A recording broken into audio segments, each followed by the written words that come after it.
Fermerët protestojnë në Tiranë për heqjen e naftës nga skema mbështetëse, thonë se po shkojnë drejt falimentimit, kërcënojnë me shtrenjtimin e produkteve.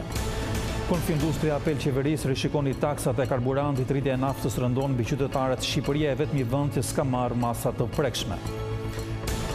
E rëndë në Vlorë, pitbulli kafshon të miturën në zonën e Lungomarës. 4 vjeçaria dërgohet me urgjencë në spital me plagë në kokë, qeni ishte i braktisur. Akili eliminohet nga ferma e vipave pas humbjes së sfidës, rriten tensionet mes konkurrentëve, Agai ndëshkon Ilir Shaqirin duke dërguar tek fakiri.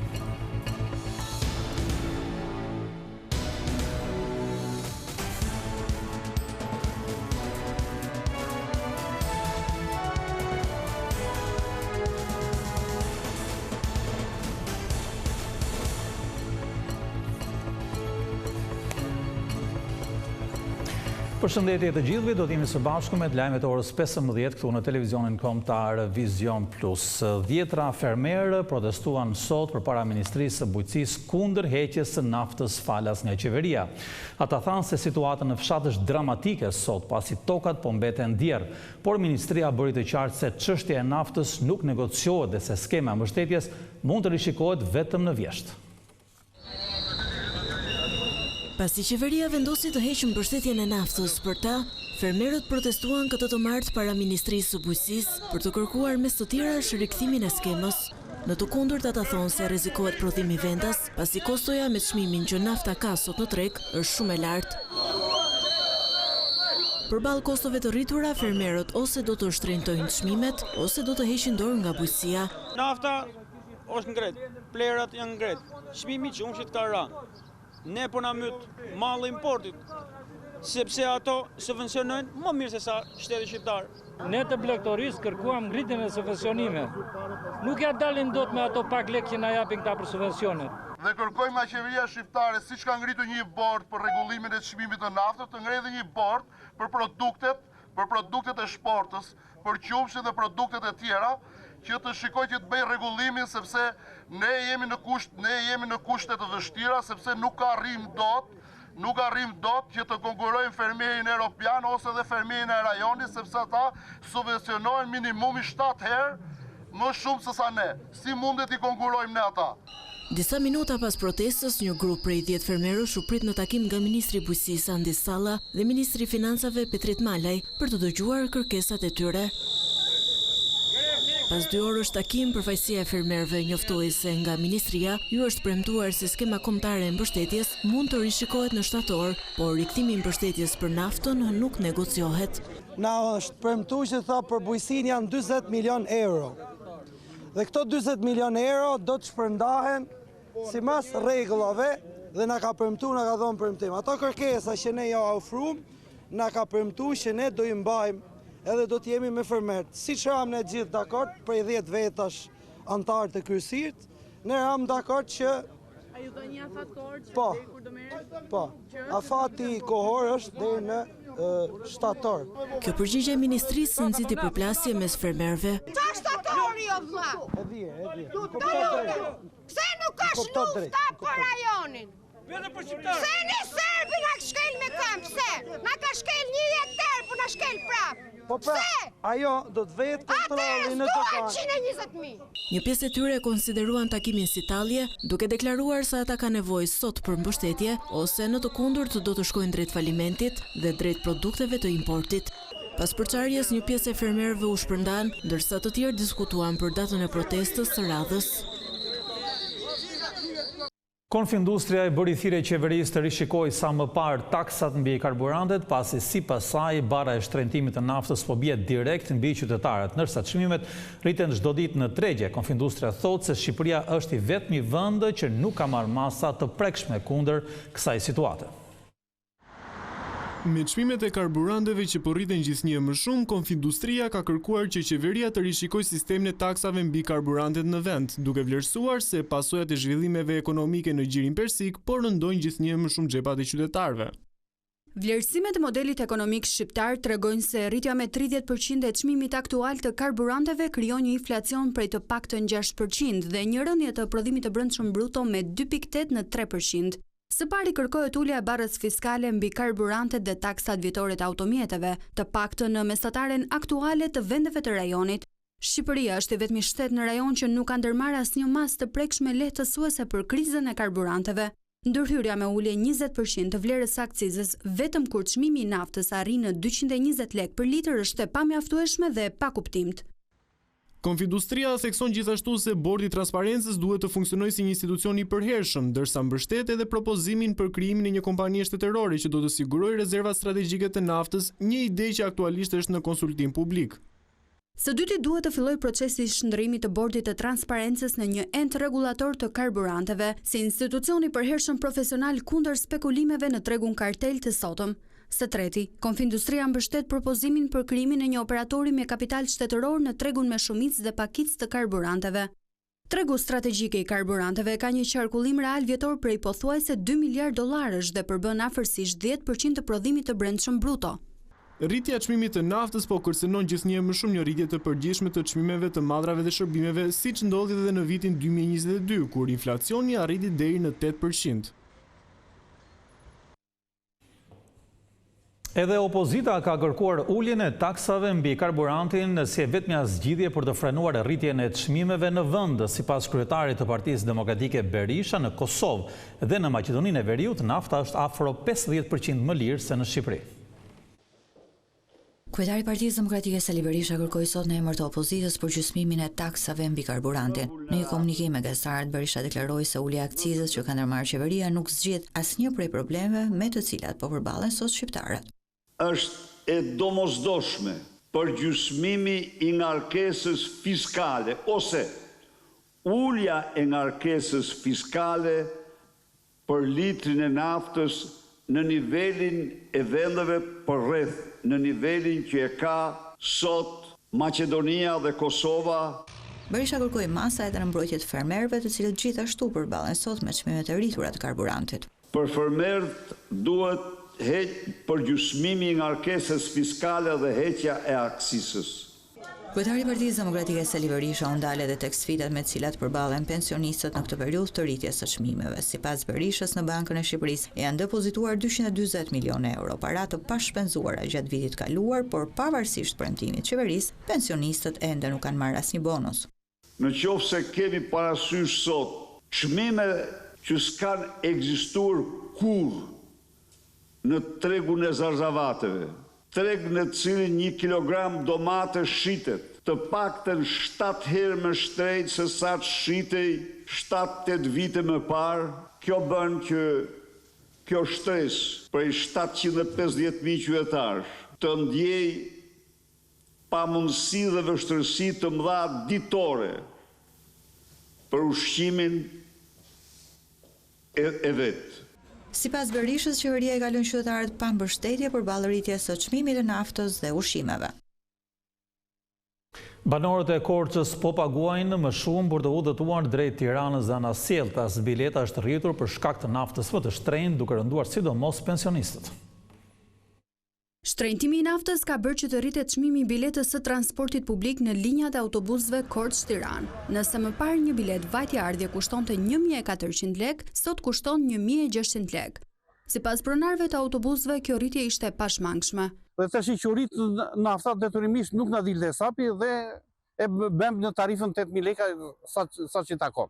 Po vazhdove siç të rritet nafta të vetë 3.000 lekë mes na leverdis, o do të mbyllim fare ose do rritim çmimin e biletës. Po kjo është në kurriz të popullit pastaj. Sipas udhëtarëve, çmimi i biletës është bërë i papërballueshëm, sidomos për pensionistët. Çdo gjë është ngritur me këtë çmim të naftës. Zgjedhja është që shteti, si tërë këto vende që kemi kufi, të ulë një farë takse, që të ulet nafta, se kështu nuk i përballojmë dot. Rrogat janë shumë të pakta, çmimet janë shumë të larta, edhe arsyeja është e papërballueshme. Por në Tiranë 7.000, tani 8.000 lekë. Dorim në vend që mos lëvizim nga shtëpia dhe pive në kafe. Shoferët e autobusëve kanë paralajmëruar se çmimi i biletës do të rritet edhe për linjat që lidhin Korçën me qytetet e tjera.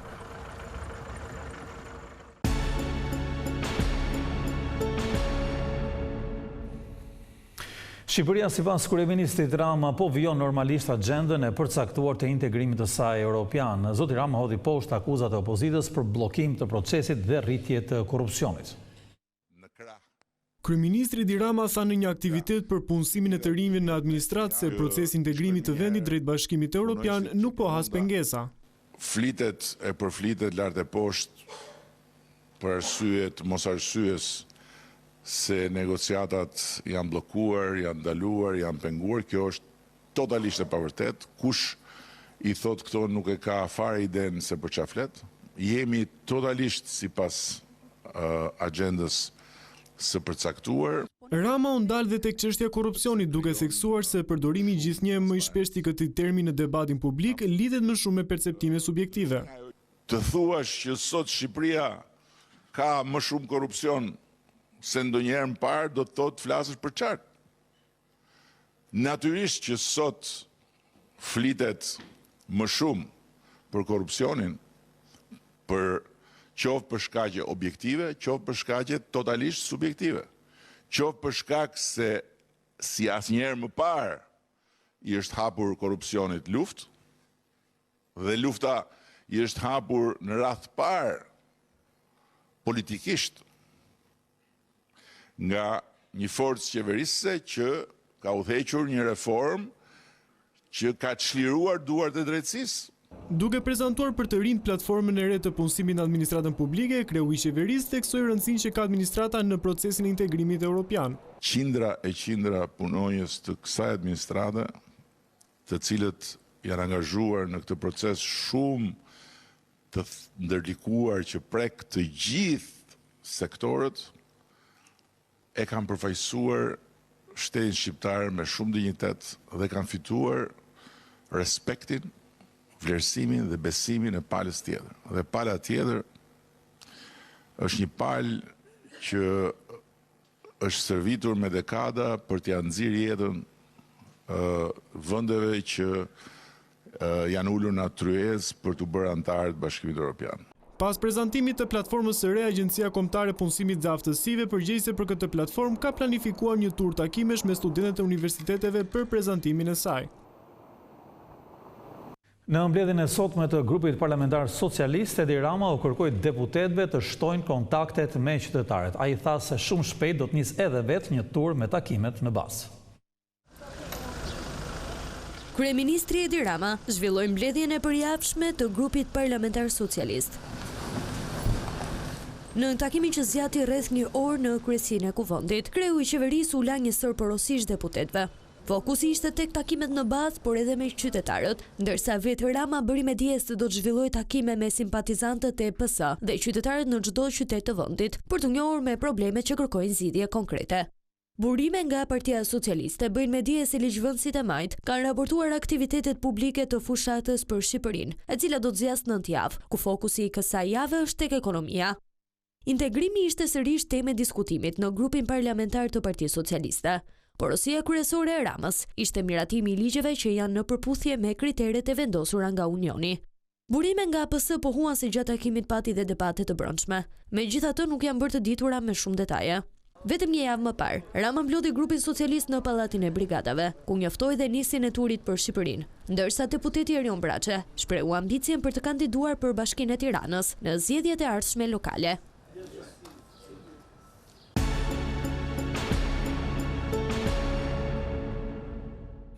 Një vajzë e mitur është sulmuar nga një qeni racës pitbull papronar në Vlorë. Voglushja, e cila ishte në praninë e gjyshes së saj, është dërguar me urgjencë në spital me plag në kokë.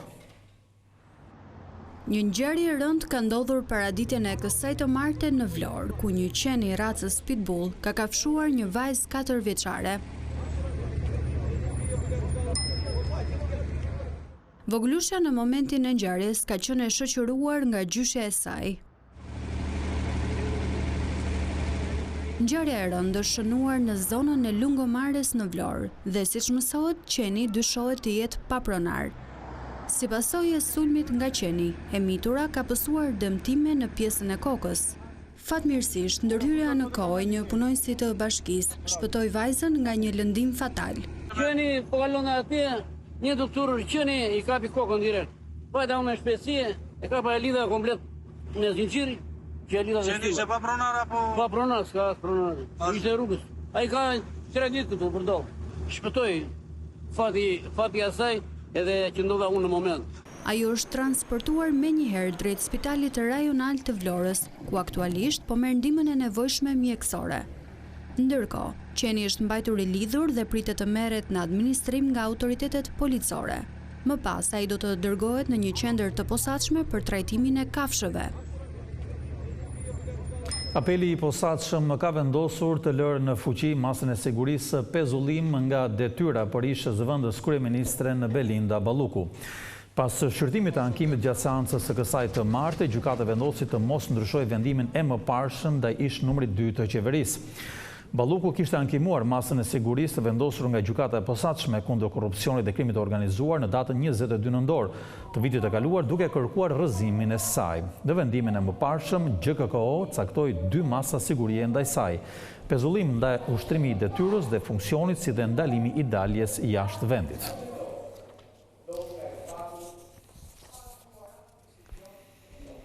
Një aksident rrugor me pasoj vdekjen e një të riu është regjistruar rreth orës 3 të mëngjesit në autostradën Fier-Vlorë në vendin e quajtur Novosel.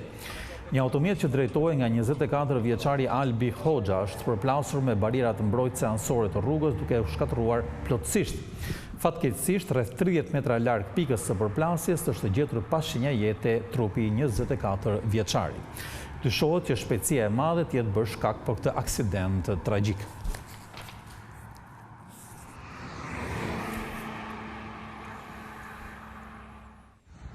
Një episod shqetësues ka ndodhur në afërsi të stacionit hekur udhor në Elbasan, ku persona e ndetë pa identifikuar i kanë vënë flakë një masivi me goma të përdorura dhe objekte të vjetra.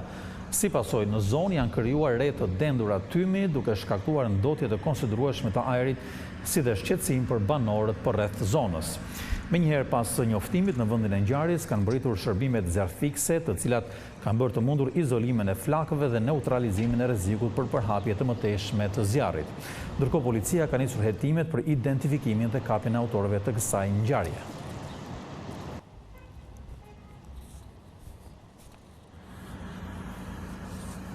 Përfaqësues të pushtetit vendor në Durrës përkujtuan sot rezistencën e 7 prillit 1939 kundër pushtimit italian të Shqipërisë, kur Ora me lule u vendosën tek monumenti i Mujo Ulqinakut, i cili dha jetën e tij në luftimet për mbrojtjen e vendit.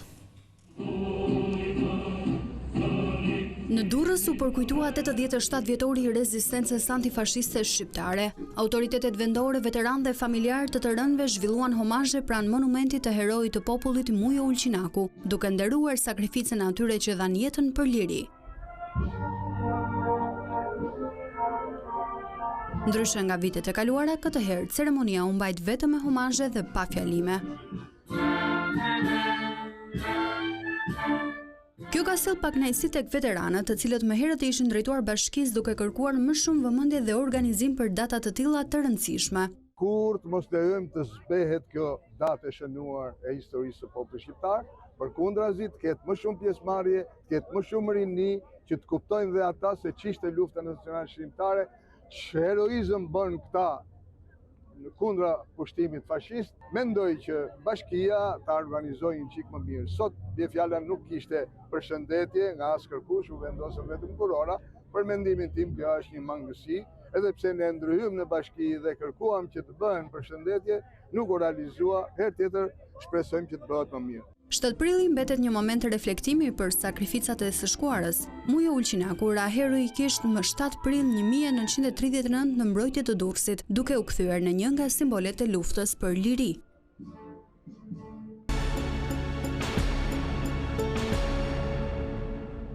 Akili ishte i eliminuari i mbrëmjes së të hënës në spektaklin më të ndjekur Ferma VIP 3. Ai humbi sfidën përballë DJ Fairfax, duke mbyllur kështu rrugëtimin. Teksa debatet mes konkurrentëve sa vinë dhe bëhen më të nxehta, Agaj ndëshkoi Ilir Shaqirin duke dërguar tek Fakiri për shkak të gjuhës fyese.